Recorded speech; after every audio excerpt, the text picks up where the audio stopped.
آمدی و دلمه دوباره جان گرفت، شبای سرد رفت، عشق تو باران گرفت.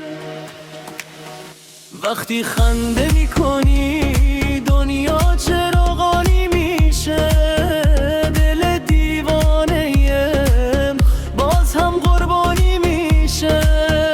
چشمای تو مثل دریا آرامش شب‌های من، هر جا نامت میایه میرقصه قلب جای من.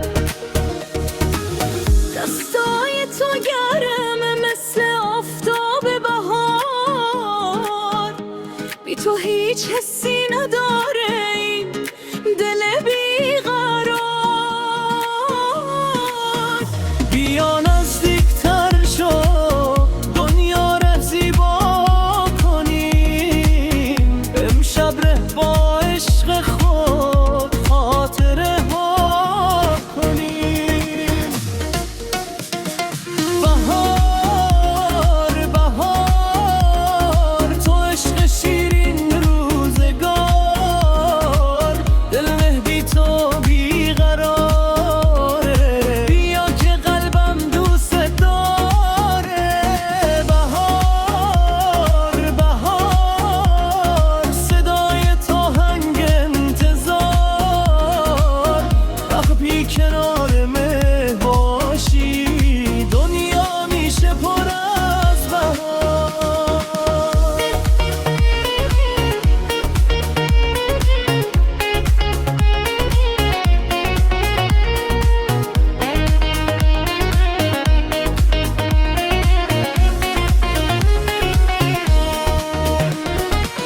رقص نگاهت زیر باران، عشق تو پیچیده در جان، امشب همه مست احساس با تو قشنگ این جهان.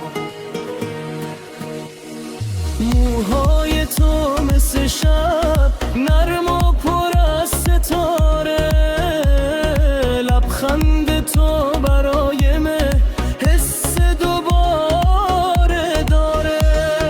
هر ثانیه با یادت قلب مهدی وانسه، این عشق بین ما دوتا زیباترین ترانه است. بیا امشب تا سحر با هم بخندیم آرام، تو شدی